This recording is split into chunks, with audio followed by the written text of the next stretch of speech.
हा तुम्ही आमच्याकडे इकडे लाईव्हला बघणार तुम्हीच बाबा. बाबा ह्यो वाकून बघायचा खेळ नाही, वाकून बघायचा खेळ संध्याकाळी. हसतोय बाबा संध्याकाळी म्हणजे. हा जीवाची काळजी घ्या आणि पाठीमागे या. गाडी कुठून सुद्धा आणि कशी सुद्धा येऊ शकते.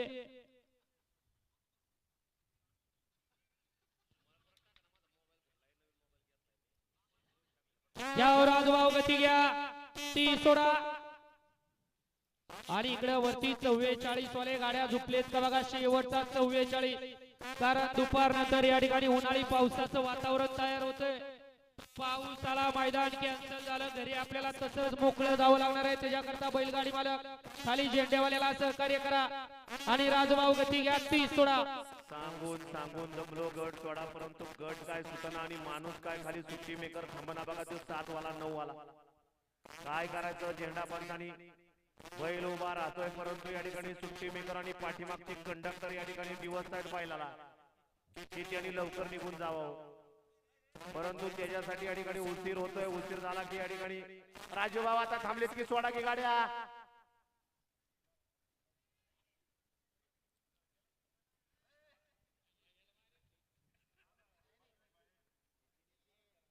जाऊ द्या, 500 नेले तर ट्रॅक्टरवर एक दिवस त्याला ट्रॅक्टरवर नेईल. त्याच्या पलीकडे काय व्हायचे. ट्रॅक्टर चालवाय बदली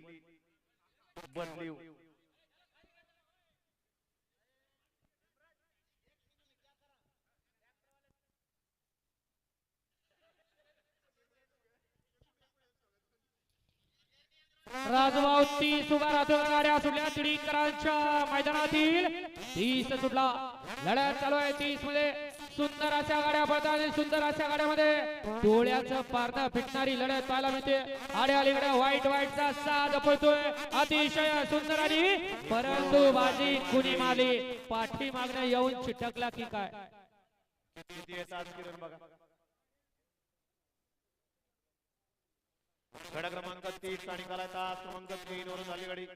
स्वर्गीय सूर्यवान पाटील मस्की यांचा पक्ष आणि तालुका जिल्हा छत्रपती संभाजीनगर देवीदास भाऊ राठोड बोरवाडीकरांचा महावीर या गाडीचा 1 नंबरला विजय गाडी मालकाचा त्यावरती बसणाऱ्या दीपक ड्रायव्हर छत्रपती संभाजीनगरकरांचा हार्दिक अभिनंदन आहे. चला 44 शेवटचा मैदानात येऊ द्या.